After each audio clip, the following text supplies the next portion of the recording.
नमस्कार दोस्तों, बहुत बहुत स्वागत है आप सभी का आपके अपने YouTube चैनल RGS में। और हमेशा की तरह आज भी हाजिर हैं बहुत ही इम्पोर्टेंट मुद्दे को लेकर के। और ये मुद्दा है किसानों से संबंधित। और किसान जो है अब ज़्यादातर खेती करना पसंद नहीं कर रहे हैं। और ऐसे में गंभीर चर्चा का विषय हो जाता है कि आने वाले समय में जो भारत की जनसंख्या है, पॉपुलेशन है, उनकी खाद्य आवश्यकताओं को किस तरीके से पूरा किया जाए, साथ ही साथ किसानों को किस तरीके से उनके फसल का उचित मूल्य दिया जाए, लाभकारी मूल्य दिया जाए। तो ज़रूरी हो जाता है हमारे एग्ज़ाम की दृष्टि से, ख़ास तौर से जीएस पेपर 3 के पॉइंट ऑफ व्यू से। तो देख लेते हैं चर्चा का विषय क्या है। तो चर्चा में क्यों है, क्या है। तो भारत की अर्थव्यवस्था की रीढ़ कही जाने वाली खेती अब किसानों के लिए फ़ायदे का सौदा नहीं रही। देश के 55% लोग खेती पर निर्भर हैं। तो यहाँ पर 55% लोग अभी भी खेती पर निर्भर हैं, लेकिन उनके लिए पैदावार, आमदनी और मजदूरी लगातार घट रही है। यानी उत्पादकता भी घट रही है, उत्पादन भी घट रहा है, साथ ही साथ उत्पादकता भी घट रही है और आमदनी भी घट रही है, मजदूरी भी लगातार घट रही है। उत्पादन क्या होता है, जैसे किसी निश्चित क्षेत्र में कितना कुंटल अनाज उत्पादन हुआ तो वो हो गया उत्पादन। उत्पादकता क्या होती है, उत्पादकता होती है इनपुट बटा आउटपुट, इसी को बोलते हैं उत्पादकता। तो जब हम इनपुट ज़्यादा लगाएंगे, ठीक है, तो आउटपुट यदि कम मिलता है तो उस समय क्या होगा, उत्पादकता कम होती है। और जब इनपुट कम लगाएं, इनपुट बोले तो आगत, जैसे जुताई हो गया, सिंचाई हो गया, उर्वरक हो गया, रसायन हो गया, बीज हो गया, ये सब क्या हो गया, इनपुट हो गए। आउटपुट क्या हो गया, आउटपुट जो हमारा फसल बन तैयार हो गया, तैयार होने के बाद जो हमारे गल्ले में आया तो वो आउटपुट हो गया। तो जब हम इनपुट कम लगाएं और आउटपुट कम निकले और ज़्यादा निकले तो उसे हम बोलते हैं उत्पादकता अच्छी है। तो यहाँ पर यही बात हो रही है कि पैदावार घट रहा है, आमदनी उनकी कम हो रही है। चूँकि उत्पादकता कम होगी तो आमदनी जाहिर सी बात है कम होगी, और मजदूरी की लगातार भी घट रही है, मजदूरी भी। तो खेती के बदलते हालात की बात करें तो भारत में खेती की स्थिति चिंताजनक बनी हुई है। हालांकि 2022-23 में अनाज का उत्पादन 330.5 मिलियन मीट्रिक टन तक पहुंच गया है, लेकिन यह बढ़ती लागत और कमाई की असमानता के चलते किसानों को राहत नहीं दे सका है। देश की जीडीपी में खेती का योगदान घटकर 18% रह गया है। तो ये आप डाटा याद रखिएगा, जीडीपी में कितना योगदान है, 18%, जो दर्शाता है कि कृषि क्षेत्र में आर्थिक स्थिरता बढ़ रही है। बजट 2025-26 की बात करें तो क्या यह किसानों के लिए पर्याप्त है या नहीं है, उसकी बात करें तो वित्तीय वर्ष 2025-26 के लिए सरकार ने कृषि और किसान कल्याण मंत्रालय को 1.37 लाख करोड़ रुपए का बजट दिया, जिसमें कृषि अनुसंधान और शिक्षा के लिए 10,466 करोड़ रुपए आवंटित किए गए। लेकिन कुल कृषि बजट में 2.75% की कटौती हुई, ठीक है, जो किसानों के लिए चिंता का विषय है। दूसरी ओर पशुपालन और डेयरी उद्योग के लिए 37% अधिक बजट दिया गया, जिससे सरकार की प्राथमिकताओं पर सवाल उठते हैं। खेती छोड़ने के पीछे छिपे असली कारण की बात करें तो क्या क्या कारण हो सकते हैं।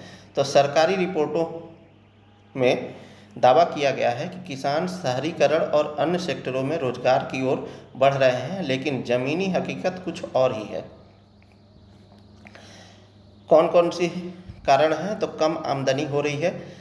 खेती से होने वाली आमदनी इतनी कम है कि किसानों का जीवन यापन मुश्किल हो रहा है। बिचौलियों के कारण किसानों को उनकी फसल का सही दाम नहीं मिल पाता है।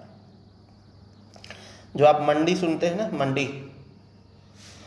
तो जो मंडी में बिचौलिए होते हैं वो क्या करते हैं, पहले ही किसानों से तय कर लेते हैं और उन्हीं के द्वारा जो है फसल को खरीदा जाता है, जिस कारण उनको सही मूल्य नहीं मिल पाता है, जिस कारण उन्हें कम आमदनी होती है। कर्ज का बोझ और आत्महत्याएं। किसानों पर कर्ज का भारी बोझ है। लागत बढ़ने के बावजूद उपज के सही दाम नहीं मिलने से हजारों किसान आत्महत्या करने को मजबूर हो रहे हैं। साथ ही साथ बढ़ती लागत भी है, यानी इनपुट ज़्यादा है। खाद, बीज, डीजल, बिजली और ट्रैक्टर जैसे कृषि उपकरण महंगे होते जा रहे हैं। जलवायु परिवर्तन भी एक प्रमुख मुद्दा बताया जाता है, जैसे अनियमित वर्षा से फसलें प्रभावित हो रही हैं। जब एक मौसम जो है दीर्घकालिक रूप में अपना प्रभाव दिखाता है तो उसी को हम जलवायु कहते हैं। और जब ये जलवायु किसानों के प्रतिकूल हो, अनुकूल ना हो, यानी कम वर्षा हो, साथ ही साथ गर्मी भी ज़्यादा पड़े, तो उस समय क्या होता है, फसल का उत्पादन कम होता है। जैसे इस बार ही देखिए तो बहुत ज़्यादा ठंडी नहीं पड़ी, तो ऐसे में जाहिर सी बात है कि गेहूं की जो दरमनी होती है वो कम हो जाती है। तो जलवायु परिवर्तन भी प्रमुख कारण है। नौकरी या अन्य विकल्पों की कमी है। आर्थिक सर्वेक्षण 2024-25 के अनुसार भारत को हर साल 78.8 लाख नई नौकरियों की ज़रूरत है। यहाँ पर इसकी आवश्यकता है, लेकिन कृषि के अलावा अन्य क्षेत्रों में रोजगार की पर्याप्त संभावनाएं नहीं हैं। 2017-18 में 44.1% लोग खेती से जुड़े थे, जो 2023-24 में बढ़कर 46.1% हो गए हैं। अब ये देखिए, कृषि में लोग बढ़ रहे हैं, इससे हो क्या रहा है, प्रचंड बेरोजगारी की स्थिति होती है। यानी 44.1% लोग ही खेती करते थे, अब वो बढ़ करके 46.1% हो गए। तो क्या हुआ, यहाँ पर किसानों की संख्या बढ़ी है, जो खेती करने वालों की संख्या है क्या है, बढ़ी है, लेकिन उत्पादन अभी भी उतना है। क्योंकि भारत का जो कृषि क्षेत्र था लगभग उतना ही है, और उसमें जनसंख्या और बढ़ गई खेती करने वालों की, लेकिन उत्पादन तो उतना ही होगा क्योंकि लैंड उतना ही है। साथ ही साथ शहरीकरण देख ही रहे हैं किस तरीके से अवसंरचना का निर्माण हो रहा है, खासतौर से ग्रीन फील्ड एयरपोर्ट हो, ग्रीन फील्ड रोड हो, ग्रीन फील्ड जो है अन्य योजनाएं हो। तो इस तरीके से देख रहे हैं कि जो खेती योग्य ज़मीन थी वो उसका भी संकुचन होते जा रहा है। तो ऐसे में जब ये जनसंख्या 46.1% हो गई है तो ये इन्हें कहीं ना कहीं हम प्रचंड बेरोजगारी से जोड़ सकते हैं। यानी खेती छोड़ने वालों को उद्योगों में बस समुचित रोजगार नहीं मिला है। सिंचाई की समस्याएं भी हैं। कई इलाकों में सिंचाई के लिए पानी की उपलब्धता कम होती जा रही है, भूजल स्तर गिर रहा है और नहरों की व्यवस्था कई जगहों पर कमज़ोर है। प्राकृतिक आपदाओं का प्रभाव भी है, जैसे बाढ़, सूखा और असमय बारिश से फसलें बर्बाद हो जाती हैं। सरकार द्वारा मुआवजा देने में देरी और अपर्याप्त सहायता से किसानों की मुश्किलें बढ़ती हैं। साथ ही साथ आपको बताते चले दोस्तों कि अभी भी जो भारत में जो कृषि जोत है उसमें अधिकतर 85% जो किसान हैं वो सीमांत किसान हैं। तो जाहिर सी बात है, जब जोत का आकार छोटा होगा तो वहाँ पर कृषि उपकरण जो है सही से कार्य नहीं करेंगे, उसका उपयोग नहीं हो पाएगा। ऐसे में उत्पादकता कम होनी तय है। तो जब हम भूमि सुधार की बात करते हैं तो भूमि सुधार में क्या था कि जो बड़े काश्तकार हैं उनसे ज़मीन लेकर के छोटे किसानों को दिया जाए। साथ ही साथ चकबंदी लाया गया था। चकबंदी के जरिए जो फ्रेगमेंटेड लैंड है, यानी विखंडित भूमि है, एक ही किसान का कई जगह पर भूमि है, तो उसे एक जगह समेकित करने के लिए जो है चकबंदी लाई गई थी। और ये दोनों योजनाएं भी ठीक तरीके से प्रभावी नहीं हो पाई, जिसके कारण ये समस्या अभी बढ़ती जा रही है। तो चलिए देख लेते हैं सरकार के द्वारा क्या क्या पहल किए गए थे इसके संबंध में। तो किसानों के लिए कुछ योजनाएं भी चलाई गई हैं, जैसे प्रधानमंत्री किसान सम्मान निधि, जिसमें किसानों को 6,000 रुपये प्रति वर्ष दिया जाता है, 3 किस्तों में 2-2 हज़ार रुपये। प्रधानमंत्री किसान मानधन योजना, किसानों के लिए पेंशन।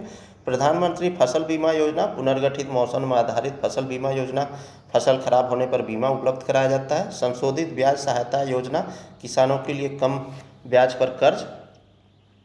कृषि अवसंरचना कोष, खेती से जुड़े बुनियादी ढांचे के लिए पैसा। 10,000 नए किसान उत्पादक संगठनों का गठन और प्रोत्साहन, किसानों के लिए समूह बनाना। ठीक है। राष्ट्रीय मधुमक्खी पालन और शहद मिशन, शहद उत्पादन को बढ़ावा देना। नमो ड्रोन दीदी, महिलाओं को ड्रोन चलाने का प्रशिक्षण देना। राष्ट्रीय प्राकृतिक खेती मिशन, बिना रासायनिक खाद के खेती को बढ़ावा देना, नेचुरल फार्मिंग जिसे बोलते हैं। प्रधानमंत्री अन्नदाता आय संरक्षण अधिनियम यानी पीएम आशा, किसानों को उनकी उपज का सही दाम दिलाना। स्टार्टअप और ग्रामीण उद्योगों के लिए कृषि कोष यानी एग्रीश्योर, खेती से जुड़े नए व्यवसायों को मदद पहुंचाना। प्रति बूंद अधिक फसल यानी कम पानी में ज़्यादा पैदावार, ड्रिप इरिगेशन और स्प्रिंकल इरिगेशन आप लोगों ने सुना होगा, इसी से संबंधित है। कृषि मशीनीकरण पर उप मशीन मिशन, खेती में मशीनों का इस्तेमाल बढ़ाना। परंपरागत कृषि विकास योजनाएं, जैविक खेती को बढ़ावा देना। मृदा स्वास्थ्य और उर्वरता, मिट्टी की जांच और सुधार करना।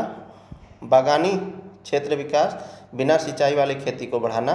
बारानी क्षेत्र विकास और कृषि वानिकी, खेती के साथ पेड़ लगाना। फसल विविधीकरण कार्यक्रम, अलग अलग फसलें उगाना।